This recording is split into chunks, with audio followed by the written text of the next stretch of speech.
창세기 22장 15절부터 24절입니다. 여호와의 사자가 하늘에서부터 두 번째 아브라함을 불러 가라사대 여호와께서 이르시기를 내가 나를 가리켜 맹세하노니 내가 이같이 행하여 내 아들의 독자를 아끼지 아니하였음즉 내가 내게 큰 복을 주고 내 씨를 크게 성하여 하늘 별과 같고 바다의 모래와 같게 하리니 내 씨가 그 대적의 문을 얻으리라. 또 내 씨로 말미암아 천하 만민이 복을 얻으리니 이는 내가 나의 말을 준행하였음이라 하셨다 하니라.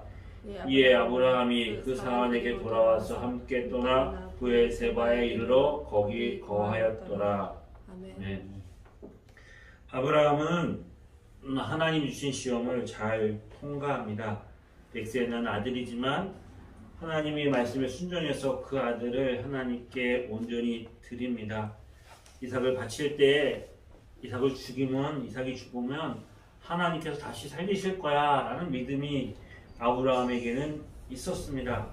하나님이 얼마나 나에게 신실하신가, 하나님 주신 그 약속의 말씀에 대해서 얼마나 나에게 신실하게 행하셨던가, 그리고 그 하나님이 얼마나 능력이 있는가, 죽은 가운데서도 하나님이 그 아들을 살릴 거야, 신실하신 하나님과 그 하나님의 능력에 대해서 아브라함은 믿었고, 그리고 아브라함이 그 믿음을 통하여서 아브라함이 얼마만큼 하나님을 경외하는지, 믿고 신뢰하고 의지하고 하나님을 경외하는지 그것이 드러났습니다.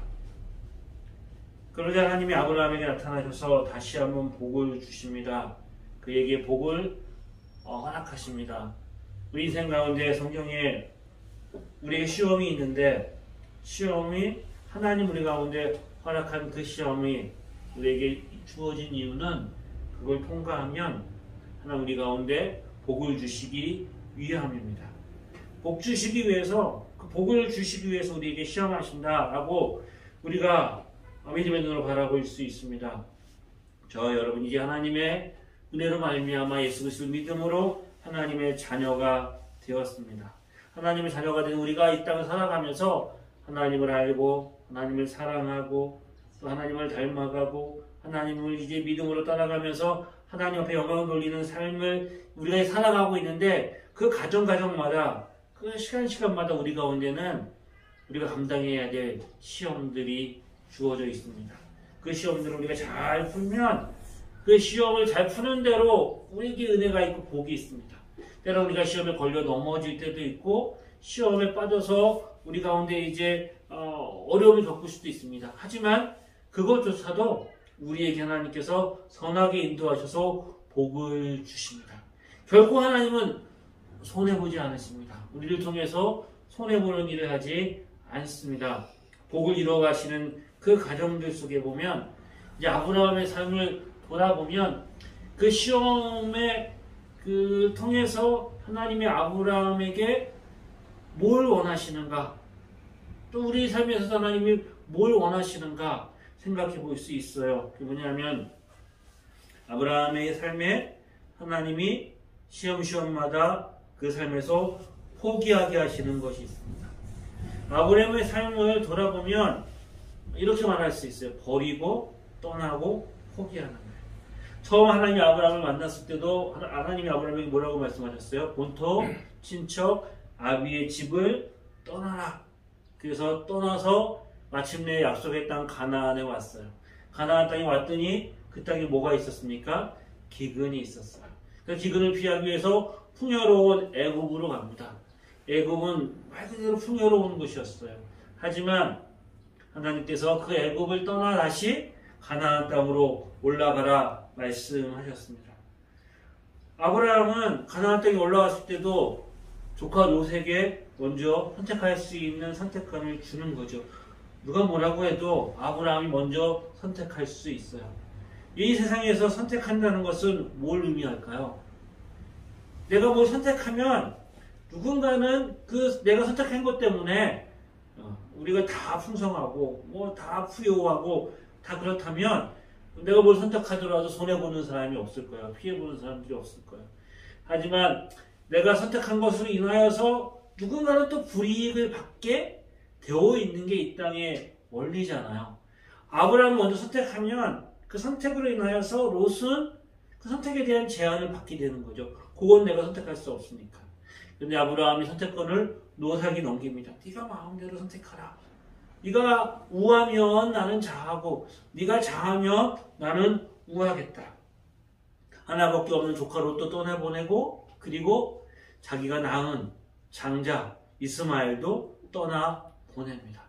그리고 아침에 하나님은 백세에 난 아브라함의 아들 이삭을 독자 이삭을 하나님께 바치라고 했을 때도 아브라함은 그 이삭을 하나님 앞에 드리고 하나님 앞에 내어놓기로 약속의 자녀를 포기합니다.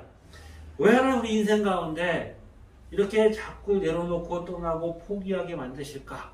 아브라함 인생 가운데 왜 그렇게 하시고 우리의 삶에도 보면 많은 것들을 하나님께서 내려놓게 하시고 또 포기하게 하시고 떠나가게 하시는 일들을 보게 됩니다. 그러면 어때요? 손해인 것 같아요. 그거 내려놓고 그거 포기하면 우리 인생 뭘 의지하고 뭘 바라보고 뭘 믿고 살아가야 될까? 내려놓고 포기하고 하나님만 붙들고 하나님만 의지하고 살아가도록 우리를 그렇게 인도하시고 이끌어 가십니다. 그걸 내려놓지 못하고 포기하지 못하고 붙잡고 있을 때 뭐가 되는 거예요? 욕심이 되고 미련이 되고 집착이 되다 보면 내 삶도 무너지고 관계도 깨어지는 거예요.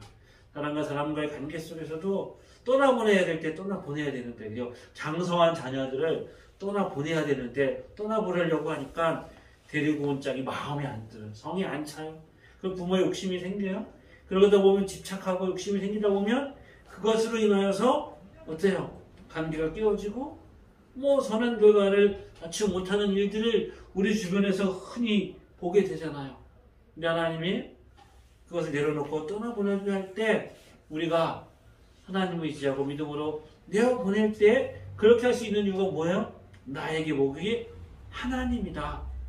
내 인생의 복은 내가 가지고 있고 내가 소유하고 있는 것이 아니라 하나님의 나의 복이기 때문에 내가 하나님의 뜻에 따라 그것을 내려놓고 포기할 수 있게 하는 것, 그것이 아브라함에게 허락하신 시험이고 저와 여러분에게도 주어진 시험일 것입니다.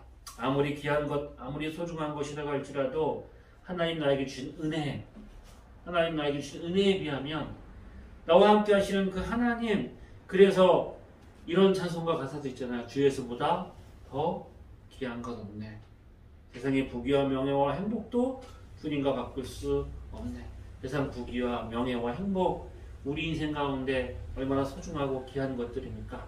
근데 그런 모든 것들이 내게 다 없어진다 할지라도 주님이 있으면 나는 기쁘고 나는 만족할 거예요 라는 고백, 실제로 이 고백이 우리 삶 가운데 쉽겠습니까? 쉬우면 시험이겠습니까? 쉬우면 우리 가운데 고난이고 그것에 대해 성경이 이렇게 인내하라고 그러고 격려하라고 그러고 포기하지 말라고 계속적으로 우리 가운데 그렇게 도전하고 말씀하겠어요? 쉽지 않습니다. 단 하나의 시험도 쉽지 않고 어렵습니다. 참으로 우리가 그렇게 하는 것까지 많은 우리의 삶 가운데 고민과 아픔들이 있어요. 그런데 우리의 삶에 하나님께서 그 시험을 통하여서 하나님이 얼마나 우리의 삶에 소중하고 귀한 것인지를 확인하게 하시는 거죠. 하나님 어쨌든 아브라함에게 그가 믿음의 조상이라는 이름이 붙을 수 있는 자리, 백세에 난 독자 이삭을 바치고 하나님을 바라볼 수 있는 자리까지 인도하셨듯이 우리 인생도 하나님이 그렇게 인도하여 가십니다. 아멘. 실패하지 않고 우리가 그렇게 행할 수 있도록 하나님 우리를 붙들어 주십니다. 이거는 우리가 피할 수 있는 게 아닌 거예요. 훈련소에 입소하면 훈련 과정이 있습니다. 훈련 과정이 여러 가지가 있는데 그 훈련 과정을 내가 하고 싶으면 하고 하기 싫으면 안 할 수 있는 게 아니에요. 그 훈련 과정을 다 통과를 해야 거기에서 이제 어떤 결과를 얻는 거예요. 시오도 이제 조교가 하는데 과목이 여러 가지가 있다 그러더라고요. 그래서 조교 하나를 할 때마다 테스트를 한대요. 테스트 해가지고 합격을 하면 통과, 거기서 합격을 못하면 재시험. 그래서 다 통과하고 이제 3가지 남았는데 제일 이제 자기한테 고민되는 게 화생방이라는 거예요. 화생방. 근데 화생방 이렇게 옷 입고 하고 하는 그 과정이 시간 안에 그걸 다 해야 되나 봐요. 시간 안에 다 해야 되는데 그걸 연습할 시간이 별로 내가 없어가지고 그거 참 그게 걱정이 된다. 근데 뭐 통했더니 어쨌든 그 시간 안에 패스를 했겠죠, 다행히. 자, 그거 내가 하기 싫다고 힘들다고 나 안 하고 내가 안 하고 이거는 내가 넘어뛰겠습니다 한다고 할 수 있는 게 아닌 거예요. 들어봤으면 어찌됐든지 간에 거기서 만들어 가잖아요. 그죠? 만들어 가지고 통과시키게 안 되면 재시험도 보게 하고 또 뭐 어쨌든 할 수 있도록 이렇게 만들어 가잖아요. 그게 저는 하나 우리 인생 가운데 우리가 그 하나님의 자녀로 빚어가는 가정, 하나님 나 힘들고 너무 어렵구나 이거 안 할 거예요 라고 한다고 우리가 그거를 넘어갈 수 있는 게 아닌 거예요. 하나님이 우리 인생 가운데 정말로 정확하게 조금도 실패하지 않고 하나님 그 인생 가운데 우리 인도하셔서 하나님 원하신 자리로 인도하고 이끌어 가십니다. 이 아브라함이 그 시험을 통과하고 난 다음에 하나님이 다시 나타나시죠. 오늘 본문에 보면 그의 복을 주시는데 지금까지 아브라함의 인생 가운데 여러 번 12장이나 15장이나 17장에 반복해서 나타나셔서 아브라함에게 복을 주셨을 때 반복하고 등장했던 말씀이 아니라 지금까지 보지 못했던 새로운 표현이 등장합니다. 17절 말씀에 보면 내가 내게 큰 복을 주고 내 씨로 크게 성하여 하늘의 별과 같고 바다의 모래와 같게 하리니 여기까지는 똑같아요. 근데 그 다음에 내 씨가 내 아들이 내 후손이 그 대적의 문을 얻으리라. 대적의 문을 얻으리라. 이거는 그냥 일상에서 쓰고 있는 대화가 아니라 전쟁터에서 이제 전쟁을 하면 승리하면 그 성에 깃발을 꽂죠. 승리의 깃발을. 그때 이제 그 당시에는 이제 그 성문이 백성들이 이제 다니고 거기서 거래도 하고 모이고 회의도 하고 이렇게 할 수 있는 중요한 광장 같은 장소였던 거예요. 그래서 성문을 취한다. 성문을 내가 얻는다라는 것은 거기에 전쟁에서 승리하고 내가 모든 것들을 정복했다라는 의미인 거죠. 대적의 문을 얻으리라. 대적의 문을 정복한다는 것이죠. 왜 하나님이 아브라함이 이 모리아산에서 이삭을 바치는 그 사건을 통해서 이 언약에 주어진 중요한 언약을 아브라함에게 행했을까? 지난주 우리가 본 것처럼 이 모리아산이 이스라엘 백성들에게 있어서 하나님의 언약의 관계에 있어서 중요한 산이라고 말씀드렸잖아요. 다윗이 그곳에서 제사를 드림으로 인하여서 재앙이 그쳤고 그 자리에 솔로몬이 하나님의 성전을 지었고 그리고 그곳에 그 언덕 위에 예수님이 십자가에서 주님 그렇게 말씀하셨죠. 그 화려한 헤롯이 지은 성전을 너희들이 허물어라. 내가 3일 만에 세우리라. 그 3일 만에 세우라는 것은 뭐라고요? 자기 육체로 구원을 이루시는 하나님이 예수님의 성전 되셔서 그 예수님의 성전 안에서 우리가 하나님을 만날 수 있는 구원의 역사를 완성하는 것. 그것이 골고다 언덕의 말씀인 것처럼 다시 한번 아브라함을 통해서 하나님이 아브라함을 택하시고 그를 통해서 이루신 하나님의 구원의 역사에 대해서 하나님 말씀을 해주시는 거죠. 이 대적의 문을 취한다라는 표현은 다른 표현으로 또 창세기에 등장하는 장면이 있습니다. 우리가 잘 아는 것처럼 아담과 하와가 범죄하고 하나님 앞에 이제 나왔을 때 하나님이 그들을 저주하고 그들에게 하나님이 이제 말씀하실 때 특별히 하나님이 뱀을 저주하시면서 그렇게 말씀하시죠. 여자의 후손이 내 머리를 밟을 것이다. 그런데 너는 그 발꿈치를 상하게 할 것이다. 저는 이제 뱀을 안 잡아봤어요. 뱀을 한 번도 만져본 적이 없어요. 근데 뱀을 제압하려면 머리를 제압해야 된다고 그러대요. 머리를 딱 그래서 그 뱀 잡는 사람들이 이제 삼지창 같은 거 가서 뱀 머리를 딱 누른다고 하대요. 그래가지고 뱀의 머리를 제압하면 이 뱀은 이제 완전히 제압이 되는 거죠. 여자의 후손이 뱀의 머리를 착살내는 거예요. 뱀은 사단이죠. 대적이죠. 인류를 하여금 하나님 앞에 범죄하고 죄악 가운데 갈 수 있도록 유혹하는, 지금도 우리를 유혹하고 그런 사단의 세력이 머리가 밟힌 거예요. 여자의 후손으로 인하여서. 우리 여자의 후손이라는 표현을 많이 우리가 들어봤잖아요. 저 여러분 다 남자의 후손인데 유일하게 이 땅에 오신 사람 중에 여자의 후손이 있죠. 동정녀 마리아에게 나신 예수 그리스도.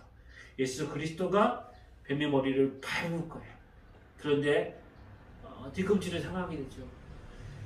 그 여자의 후손인 메시아도 상처를 당하는 거예요. 십자가에서 피 흘리시고 고난당하시는 그 상처. 하지만 그 상처로 인하여서 뱀의 세력이, 사단의 세력이, 대적이 깨어지는 역사를 약속하셨어요. 범죄한 그 첫 번째 장소에서 그 약속을 허락하셨고, 그리고 이제 아브라함을 통하여서 다시 한번 그 약속에 대해서 이 아들 독자 이삭이 왜 내 종 엘리에셀도 안 되고 이스마엘도 안 되고 이 이삭이어야만 하는지를 확인시켜 주시면서 이삭을 통하여 이루실 하나님의 구원의 역사를 다시 한번 확인해 주시는 거죠.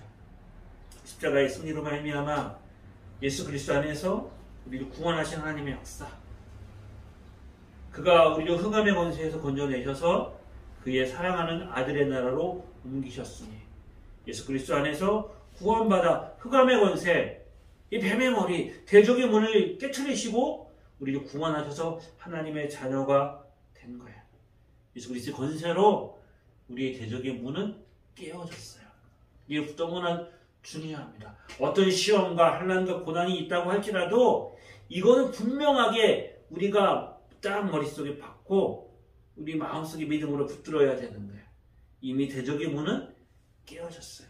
사단의 머리는 깨진 거예요. 더 이상 예수님의 십자가로 인하여서 얻은 승리로 인하여서 그 사실은 변화되지 않아요. 이게 왜 중요하냐? 예수님이 이 땅에 오셨어요. 그리고 십자가에서 죽으셨어요. 부활하셨어요. 이건 뭐라고요? 역사적인 사건이에요.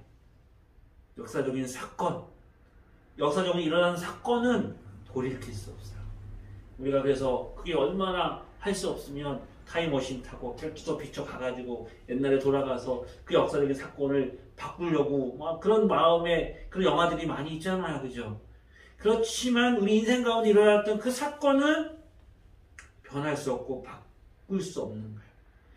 우리의 시간 속에 주님이 오셨어요. 그렇게 안 하셔도 그냥 뭐 우리의 시간 속에 안 찾아오시고 그냥 하늘에서 하나님이 그렇게 선포하시고 법정을 열어가지고 사탄을 거두면서 깨트리고 뭐 이렇게 하셔도 우리 가운데 뭐 승리에 뭐 얼마든지 할 수 있잖아요. 근데 변함없는 사실이다. 인생을 살아가는 제한된 시간과 공간 속에서 우리가 살아가는 우리들 가운데 주님께서 그것을 역사적인 사건으로 못을 딱 박으심으로 인하여서 이거는 변할 수 없는 사건이다. 승리하셨다. 승리하신 주님이 지금도 우리와 함께 하신다. 이 약속을 허락하시는 거죠. 주님이 이제 오셔가지고 많은 이적을 행하실 때 특별히 귀신 들린 사람들을 쫓아내십니다. 귀신 들린 사람들을 쫓아내니까 그건 부인할 수가 없어요. 그러니까 바리새인들이 뭐라고 이제 예수님에 대해서 얘기하냐면, 자, 예수님이 귀신을 쫓아내는데 그 이유가 뭐냐? 예수님이 큰 귀신이기 때문이야. 대장 귀신이기 때문에. 귀신도 급이 있는데 급수가 있는데 예수님은 귀신들 중에 대장이야. 그러면서 예수님에 대해서 이제 비하하고 비난하는 거죠. 예수님 말씀하시죠. 야, 귀신이 귀신들끼리 싸우겠느냐? 자기가 자기들끼리 싸우겠느냐? 그런 일은 없다. 근데 만약에 어느 집에 들어가가지고 그 사람 다 쫓아내고 세간들 다 빼앗고 그럴 수 있다면 거기 있는 사람들보다 그 들어가서 그 하는 사람이 더 강한 사람이 아니겠느냐? 그러면 내가 귀신들을 쫓아내고 귀신들을 쫓아내면 그 귀신들보다 내가 강하고 내가 더 능력 있는 하나님의 아들이라는 증거지. 자기들끼리 싸워가지고 분란 일으켜가지고 막 이렇게 하는 일이 있겠느냐? 주님 그렇게 말씀하시죠. 우리 인생 가운데 하나님 은혜를 주셨습니다. 하나님의 자녀가 되었습니다. 그 얘기는 뭐라고요? 우리를 얽매우고 있었던 흑암의 권세, 사탄의 권세가 깨어진 거예요. 허물과 죄로 죽었던 우리를 살리셨어요. 공중의 권세 잡은 자를 따르고 세상 풍경을 따라서 흑암의 권세 속에 살던 우리를 구원하셔서 하나님의 자녀로 삼으셨다. 이 믿음 안에서 우리의 삶이 시작되는 거예요. 옛날에 저희가 어렸을 때 저희 한참 신앙생활했을 때 가장 하두가 뭐였냐? 구원의 확신의 문제를 던진 거야. 그때 이제 기존 교회에서 우리가 신앙생활 잘 했던 청년들이 뭐 겉에 제자훈련도 안 하고 뭐 교회에서 열심히 이제 우리들끼리 신나가지고 막 지냈는데 딱 대학을 가요. 그럼 뭘 만나요? 선교단체에 딱 오는 거예요. 그래서 구원의 확신이 있냐고 물어봐요. 지금 죽어도 천국 갈 수 있냐고 물어봐요. 그런 질문을 던져본 적이 없거든요. 구원의 확신이 뭐야? 나 예수 믿는데 그것만 가지고 안 된다는 거예요. 구원의 확신이냐고 물어보고 그러면 구원의 확신에 대해서 막 흔들리고 고민하고 그러면 이 성경 공부 이렇게 해가지고 뭐 이렇게 하면은 너희에서 예수님 영접하고 그럼 너 구원의 확신이 있습니다. 이렇게 해주면 이런 얘기를 그래서 들어본 적이 없으니까 많은 청년들이 이제 교회를 떠나서 성경전체가 한참 부흥하고 성장하고 그랬던 때가 있었어요. 구원의 확신에 대해서 묻고 질문하는 거예요. 그래서 이런 것들로 인해 가지고 자꾸 이제 구원의 확신이니까 확신이잖아요, 그죠? 확신은 어때요? 흔들려요. 믿습니다. 돌아서면 흔들리는 거예요. 왜요?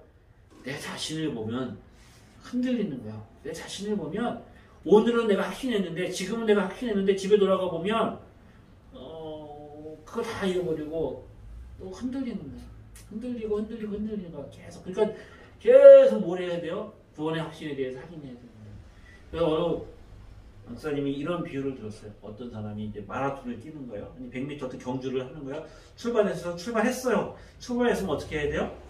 계속 달려가야 되잖아요. 결승점까지. 근데 한참 달리다가 보니까 내가 출발했을 때 출발한 거 맞아? 다시 출발점으로 돌아오는 거예요. 그리고 또 다시 출발하는 거예요. 출발해가지고 어느 정도 가다가 내가 그때 출발했을 때 내가 또 잘못 출발한 거 아닌가? 다시 계속 앞으로 가고 가는 게 아니라 갔다가 돌아와서 확인하고 갔다 와서 돌아와서 확인하고 다람쥐 쳇바퀴도 듣듯이 계속 그렇게 한다는 거예요. 우리 삶에서 예수 믿고 구원받은 하나님의 자녀가 되었다는 것들이 믿음에 확인됐다면 그 다음부터는 계속 걸어가는 거죠. 달려가는 거죠. 근데 그게 마치 뭐에 비유해요? 산에 올라가는 것에 비유하잖아요. 우리 인생을. 산에는 뭐가 있습니까? 오르막길도 있고 내리막길도 있고 오르막길도 있고 내리막길도 있고 계속 오르막길만 있는 게 아니라 오르막길도 있고 내리막길도 있는데 내리막길이 있는데도 지금 내가 내려가고 있지만 그것도 뭐라고요? 올라가는 과정에 있다는 거잖아요. 우리 인생 삶에 주님이 이렇게 은혜를 부어 주셨습니다. 주님께서 이 놀라운 사실들을 다시 한번 예수님이 직접 확인시켜 주시죠. 베드로가 예수님이 물으셨어요. 사람들이 나를 누구라고 생각하느냐? 뭐 여러 가지 얘기를 하죠. 뭐 이사야 선지자기도 하고요. 뭐 책내원이 죽었는데 다시 살아나기도 했고요. 선지자라고 말하기도 하고요. 너희는 나를 누구라고 생각하느냐? 했더니 주는 그리스도요 살아계신 하나님의 아들입니다. 이 고백을 쏟아놓지요. 그때 주님 뭐라고 말씀하셨습니까? 너는 베드로라. 내가 이 반석 위에 내 교회를 세우리니 음부의 권세가 이기지 못하리라. 아멘. 하나님이 세우신 교회, 주님이 십자가로 말미암아 세우신 하나님의 교회를 음부의 권세가 이기지 못하리라. 예수님이 십자가를 지실 거거든요. 십자가에서 그 흘리신 보혈로 인하여서 예수님이 이루신 구원이 완성되어지고 하늘에 올라가셔서 그 약속하신 성령이 오심으로 말미암아 우리 가운데 성령으로 인하여 세워진 게 교회잖아요. 그러니까 하나님의 구속에 어떻게 보면 가장 완성되고 결정적인 것들이 교회고 성도인 거예요. 이 성도들이 그대로 이제 천국에 가는 거예요. 천국에 가야 교회고 성도가 되는 게 아니라 우리 성도들이 그대로 교회로 천국에 들어가는 거예요. 영원한 하나님의 나라로. 그러니까 하나님의 구원의 결정과 완성판은 교회고 성도인 거죠. 대적의 구수는 이 하나님이 주신 그 은혜, 이 은혜도 어떻게 하나님이 우리 가운데 주셨습니까? 예수님이 겟세마네 동산에서 기도하실 때 주님 원하시면 할 수만 있으면 이 잔을 내게서 옮겨 주시옵소서 그렇게 기도하셨죠. 하지만 내 뜻대로 하지 마시고 내 원대로 하지 마시고 하나님의 뜻대로 이 일을 이루어 주십시오 라고 하면서 십자가를 걸어가셨어요. 뭘 포기하셨어요? 하늘의 영광을 버리시고 종의 형상을 묻고 이 땅에 오셨고 십자가에서 자기 몸을 내어주심으로 인하여서 주님 우리의 구원을 이루셨어요. 버리심으로, 포기함으로, 내려놓음으로 아브라함이 그랬던 것처럼 주님도 그렇게 하심으로 우리에게 구원을 이루셨어요. 우리 인생 가운데 끊임없이 우리의 삶에 주님은 주님 바라보고 의지하며 믿음으로 살아가는 그 삶 가운데 우리가 가지고 있는 삶에 무엇이든지 다 주님 앞에 내어놓고 그렇게 믿음으로 살기를 바라보고 소망하고 있는 것이죠. 근데 세상은, 사탄은 그렇지 않죠. 유혹합니다. 저 선악과 네가 가져야, 선악과를 먹어야, 그게 있어야 네가 하나님처럼 될 거야. 그게 있어야 네가 하나님처럼 돼야 인생 살아가면서 하나님이 돼야, 그렇죠? 하나님이 돼야, 하나님같이 돼야 내 삶에 누구도 날 건들지 못하고, 누구도 내가 가지고 있는 거 빼앗지 못하고, 누구도 날, 그러니까 사람이 마치 뭔가 가지고 있으면 그걸 가지고 자기가 하나님인 것처럼 봐요. 뭐가 있으면 그게 뭐 대단한 것처럼 그냥 완장 하나 샀는데 어떤 사람한테 그냥 완장 하나 채웠어요? 완장 하나 채웠더니 그가 마치 그 완장 하나가 하나님이 된 것처럼 눈에 보이는 게 없는 거예요. 그래서 미국에서 대학에서 시험을 했대잖아요. 재수가 다 평범한 대학생들을 모아놓고 한 사람은 재수, 한 사람은 간수. 그 간수들에게 무엇이든 할 수 있는 권한을 준 거예요. 근데 중간에 그 실험을 중단시켰다는 거예요. 왜요? 사람들이 전혀 볼 수 없었던 행동들을 하는 거예요. 왜? 자신들이 마치 하나님인 것처럼 생각을 하는 거예요. 그 인생의 삶 가운데 뭐라도 하나 있으면 그걸 붙들고 마치 자신의 삶이 하나님인 것처럼 생각하고 행동하도록 끊임없이 세상과 사단은 우리를 유혹하는 거예요. 유혹하고 넘어지게 만드는 거죠. 내 인생 내가 주인이 돼야, 네가 하나님 되지 않으면 너는 행복할 수 없어. 너는 만족할 수 없어. 그거 포기하고 내려놓는 순간 내 삶은 소망이 없고 불행할 거야 라고 말하는 그 인생 가운데 하나님 말씀하시죠. 아니야. 그게 너의 인생 가운데 행복과 그것이 능력이 아니라 하나님의 능력이고 하나님만이 내 인생의 행복이라고 주님 끊임없이 우리에게 말씀하고 있습니다. 우리 인생 가운데 많은 한계가 있고 많은 사람들이 그렇게 우리 연약함들을 가지고 살아가면 안 되고 그렇게 살면 안 돼, 망해, 못 산다고 말하는 그때 주님께서 우리에게 이미 뭘 주셨다? 승리를 주셨다. 이미 우리에게는 승리가 있다 라는 것들을 딱 마음에 새기고 그렇게 하나님의 삶에 의지하고 믿음으로 살아가는 것이 성도의 삶이다. 그렇게 말씀하고 있습니다. 아멘. 이미 주님이 승리하셨기 때문에 어떻게 보면 우리 인생 가운데 실패란 없습니다. 패배란 없는 거야. 지는 건 불가능한, 지는 것처럼 보이는 거지. 조금 우리가 힘들고 어려우니까 우리 삶 가운데 뭔가 좀 우리가 내리막길을 걸어가고 있는 것처럼 보이는 거지, 성도의 삶에는 지는 것은 불가능합니다. 왜요? 주님이 이기셨기 때문입니다. 주님이 이미 승리하셨기 때문입니다. 믿음의 주요, 그 다음에 뭐라고 말씀하셨어요? 믿음의 주요 온전케 하시는, 믿음의 주요 온전케 하시는 예수 그리스도를 바라보라. 우리 인생 가운데 결론은 분명합니다. 나를 보고 내 상황을 보면 좌절하고 낭망하고 실패할 수밖에 없는 거예요. 무리를 걸었던 베드로가 자기를 보고 바닷물을 보면 빠질 수밖에 없는 거죠. 우리의 삶에 뭐가 있을까? 우리의 삶에 만물보다 부패한 게 우리의 신념이라고, 우리 안에 선한 것이 없습니다. 그러므로 우리가 주님을 바라보고 주님을 의지하고 주님 앞에 나가는 거죠. 그래서 주님은 우리에게 어떻게 하게 말씀하세요? 예수 그리스도께서 취하신 대적의 문을 저와 여러분들로 하여금 거기에 서보게 하시는 거예요. 그 승리를 내 삶에서 누려보게 하시는 거예요. 주님이 누리셨던 승리와 주님이 누리셨던 그 영광을 우리로 하여금 믿음으로 나갈 때 맛보게 하세요. 우리 인생 가운데